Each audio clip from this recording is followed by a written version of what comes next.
ভাইয়ের জন্য যখন কেনাকাটা করতে গিয়েছিলাম টপ 10-এ, তো তখন এই খরগোশটা চোখে বাজে। অবশ্য আমার চোখে বাজে নাই, আমার জামাইয়ের চোখে বাজে।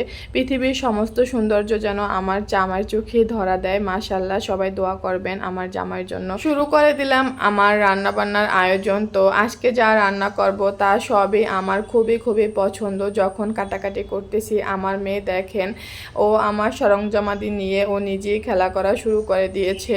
তো সব কিছু আমি কুটে তারপরে গুছিয়ে নিয়েছি। আর এইখানে আমি করলাগুলো একটু ধুয়ে নিয়েছি। আর আপনারা তো আগে থেকেই জানেন যে আমি যখন করলা ভাজি করি তখন একটু আলু দেই। যখনই রান্নাবান্না করতে নেই তখনই আমার মেয়ের এই অবস্থা। ওর হাজারো আবদার যেন ওই সময়টায় শুরু হয়ে যায়। আর এই হচ্ছে আমার সেই ব্লেন্ডার করা মরিচ। তো এগুলো আমি ফ্রিজে রেখেছিলাম, এখন বের করেছি রান্না করার জন্য। এইখানে আমি বসিয়ে দিয়েছি করলা ভাজি। তো করলা ভাজির জন্য আমি পেঁয়াজ, রসুন এবং দিয়ে দিয়েছি বোম্বা মরিচ।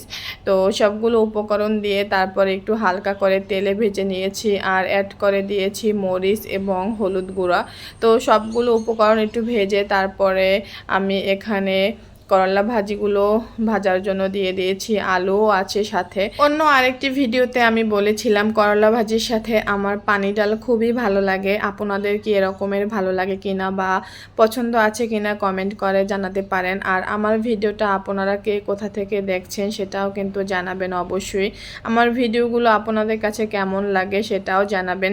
তো একসাথে অনেকগুলো প্রশ্নই আপনাদের কাছে ছুড়ে দিলাম। আপনারা যেটা বলতে স্বাচ্ছন্দ্য ফিল করেন তো সেটা উত্তর অবশ্যই জানাবেন। করলা ভাজিটা কিছুক্ষণের জন্য আমি ভাপে রাখবো। আর বসিয়ে দিয়েছি এখানে অন্য তরকারি। আজকে রান্না করব ছোট মাছ। তো এই মাছটা আমি ভাজার আগে লবণ এবং হলুদ মেখে তারপরে ভেজে নিচ্ছি। একটু মসমসে টাইপের করে ভাজবো। এটা খালিও খাওয়া যায় এবং ভুনা করেও খাওয়া যায়। আর এখানে পেঁয়াজগুলো আমি একটু থেতো করে নেব হালকা করে। আর এই মাছের ভিতরে আলু দিব। আলু, টমেটো এবং মাছ একসাথে মিক্স করে রান্না করব, সেই জন্য আলুগুলো একটু ভেজে নিচ্ছি তেলে। তো হালকা করে আলুগুলো ভেজে নিলাম। তারপরে একে একে সবগুলো আলু আমি তুলে ফেলেছি। আর এখানেই আমি দিয়ে দিয়েছি সেই পেঁয়াজ এবং রসুন। তো একটু থেতো করে নিয়েছি, তো সেগুলো দিয়ে দিয়েছি বাটা সেই মরিচ এবং দিয়ে দিয়েছি হলুদ, লবণ। তো সবগুলো উপকরণ দিয়ে তারপরে একটু কষিয়ে দিয়ে দিচ্ছি আলু। তো আলুগুলো মশলার সাথে খুব ভালোভাবে নেড়ে চেড়ে তারপরে কষিয়ে নিচ্ছি। একটু পানি অ্যাড করে দিচ্ছি। তো এটা আপনারা আপনাদের পরিমাপ মতো দিবেন যে আলু সেদ্ধ হওয়ার জন্য কতটুকু পানির প্রয়োজন। আর টমেটোগুলো দিয়ে দিয়েছি এবং মাছগুলো দিয়ে দিয়েছি। ভিডিওটি ভালো লাগলে অবশ্যই লাইক, কমেন্ট এবং শেয়ার করে দিয়ে অন্যদের দেখার সুযোগ করে দিবেন। আপনি যদি আমার ইউটিউব চ্যানেল থেকে আমার ভিডিওটা দেখে থাকেন তাহলে চ্যানেলটি অবশ্যই সাবস্ক্রাইব করে দিবেন। আর ফেসবুক পেজ থেকে দেখে থাকলে অবশ্যই ফলো দিয়ে পাশে থাকবেন।